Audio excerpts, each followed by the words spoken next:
Okay, this is for Lost on the Plains. Probably one of the most effective ways that you can have fun playing soccer with your son is if you get two cones, right? You want the cones that are slightly taller, the ones that you could knock over. And in your driveway or in your yard, you could just practice trying to knock over each other's cones. This is just a simple 1v1 game that is going to really help him develop his 1v1 attacking, defending, as well as shielding the ball. So that's something that you can start playing that's very cheap. In terms of other tools, smart balls, smart tools, you could check out the dribble up ball. That's going to gamify dribbling and dribbling mastery.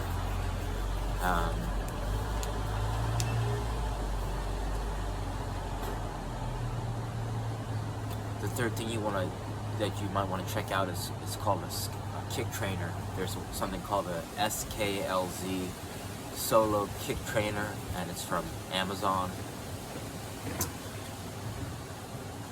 But the way to teach your son to use this is to use it first, right? If you can learn how to use it first, then it's going to help him develop.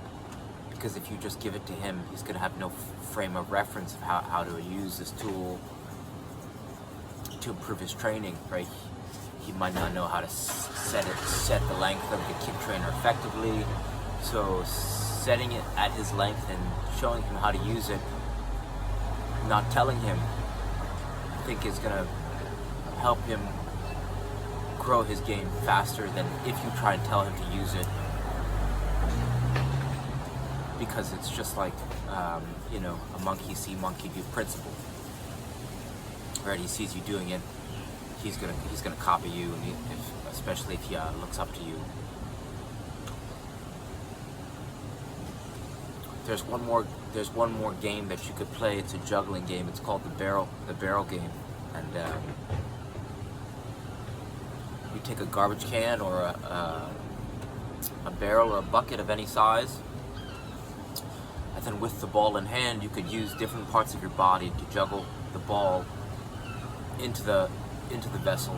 So you could start right foot with a bounce, left foot with a bounce, both feet with a bounce alternating, right thigh, left thigh, both thighs alternating, and then any part of your body with or without a bounce.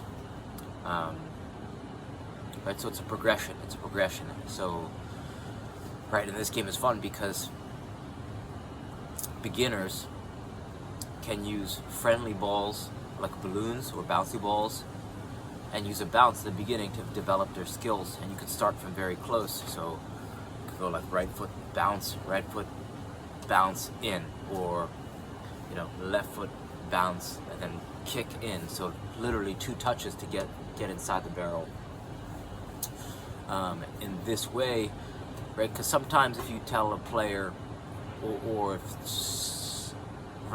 coaches tell players work on their juggling, or tell their parents they need to work on their juggling, they don't even know how to think about that if they're not shown fun ways to practice juggling. So what this juggling game does, this barrel game, it makes juggling practice fun, and it makes it measurable, because you can start to see it's like, okay, I'm two steps away from the barrel, and I could get it in with my right foot. Then maybe next time you go 3 steps away, and then maybe next time you go 4 steps away. So it makes it so there's tasks that are accomplishable through this fun juggling game that some players, they get discouraged quickly when they start juggling, and especially if they're not shown good juggling technique.